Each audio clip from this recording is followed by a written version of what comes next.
Hello everyone, good morning. मैं Palwinder Kaur organic kitchen garden से आपकी होस्ट।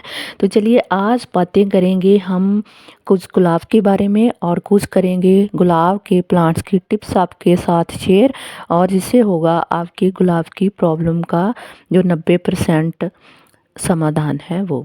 तो चलिए दोस्तों, जैसे आजकल स्पेस की कमी हो जाती है तो हम लोग क्या करते हैं, अपनी बालकनी या छत में हम गुलाब के पौधे लगा लेते हैं। पौधे झाड़ी की तरह बढ़ते तो हैं लेकिन उनमें फ्लावरिंग नहीं होती, और पौधों की जो पत्तियां हैं वो तो इतनी हो जाती हैं कि ग्रोथ उसकी झाड़ी की तरह होती है लेकिन उसमें फूल नहीं होता। और कई बार ऐसा होता है कि आपकी जो गुलाब की पत्तियां हैं वो पीली हो करके झड़ जाती हैं, सूख जाती हैं। तो चलिए आज इन्हीं सभी प्रॉब्लम का जो समाधान है वो मैं आपके साथ शेयर करूंगी। तो बने रहिए वीडियो में और वीडियो को फुल वॉच करना, और साथ में आप वीडियो को लाइक और शेयर और चैनल को सब्सक्राइब कर लेना। तो चलिए सबसे पहले बात करेंगे गुलाब की केयर की। गुलाब के पौधे की अच्छी देखभाल करने से वह अच्छी तरह से खिलता है, और गुलाब के पौधे की देखभाल करने के लिए इन बातों का ध्यान जरूर रखें। और सबसे पहले गुलाब के पौधे को काली और लाल मिट्टी में उगाया जा सकता है, और मिट्टी में गोबर की खाद और दूसरे पौष्टिक तत्व मिलाकर तैयार करनी चाहिए।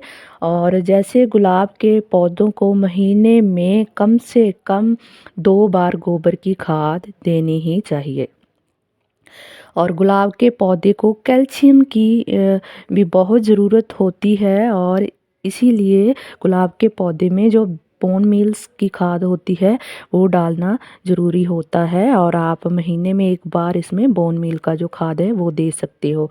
गर्मियों में गुलाब के पौधे को ऐसी जगह रखना चाहिए जहाँ से सीधे धूप इसमें ना पड़े, लेकिन जे धूप जो है वो 50 से 40% धूप ले सके। गुलाब के पौधे को फुहार के ज़रिए पानी ज़रूर करिए। इससे क्या होता है कि जो गुलाब की पत्तियों में छोटे छोटे कीड़े होते हैं, उनके जो टिश्यूज़ होते हैं वो ख़त्म हो जाते हैं। और सर्दी के मौसम में गुलाब को कम से कम पानी दे, क्योंकि सर्दी में गुलाब को कम पानी की ज़रूरत होती है। अगर आप इसे ज़रूरत से ज़्यादा पानी देंगे तो इसकी पत्तियां हैं वो पीली पड़ जाएंगी, और पत्तियां पीली पड़ के झड़ जाएंगी, और उससे क्या होगा, जो आपके गुलाब का प्लांट है उसमें फूल नहीं आएगा। अगर आएगा तो वो बिल्कुल छोटे साइज़ का होगा, वो बड़ा आकार नहीं ले पाएगा। और देखिए, अगर आपको गुलाब कटिंग से लगाना है तो मैं वो भी आपको एक टिप्स शेयर करती हूँ। आप दिवाली के आसपास 15 दिन पहले जो गुलाब की कटिंग है वो ग्रो कर सकते हो। उस टाइम का जो तापमान होता है वो गुलाब के लिए सबसे बेस्ट होता है, और गुलाब की जो कटिंग है वो 95% सक्सेस हो जाती है। और चलिए आगे मैं ट्रिक है आपको वो जो गुलाब बताया की जो हुआ ग्रोथ बता है रही हैं। वो कैसे बढ़ाएंगे उसके लिए मैं आपके साथ कुछ टिप्स शेयर करती हूँ। बट पानी ज़्यादा और पानी कम होने से दोनों ही तरीक़ों से गुलाब के पौधे का नुकसान होता है। गुलाब के पौधे को बहुत ज़्यादा पानी की ज़रूरत नहीं होती, जैसे मैं आपको बताई हूँ। और इसमें पानी तभी दे जब इसकी ऊपर की मिट्टी है वो सूख जाए। अगर आप हर रोज़ गुलाब के पौधों में पानी देंगे तो इसकी जो पत्तियां हैं वो पीली होके झड़ जाएंगी, और उसमें फंगस हो जाएगी, जिससे गुलाब के पौधे को बहुत ज़्यादा खतरा हो जाता है, और उसमें फूल आने की जो कमी है वो स्टार्ट हो जाती है। तो चलिए दोस्तों, ये थी गुलाब की कुछ टिप्स जो मैंने आपके साथ शेयर करी।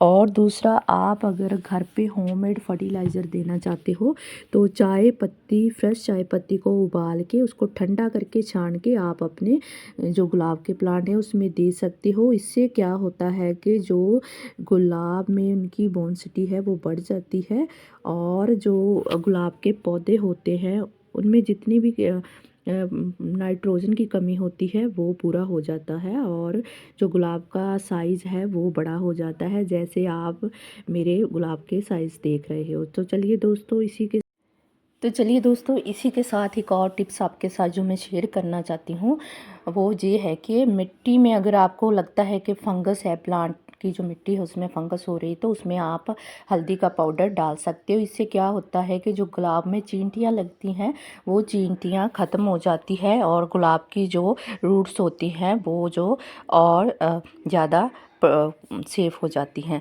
तो ये थी आज मैंने आपको जो गुलाब के प्लांट के ऊपर टिप्स दी हैं, आप अपने गुलाब में ज़रूर उसे आजमाना, ताकि आपके जो गुलाब के पौधे हैं वो हेल्दी हो सके। और सभी को बाय बाय, टेक केयर और हैप्पी गार्डनिंग ऑल।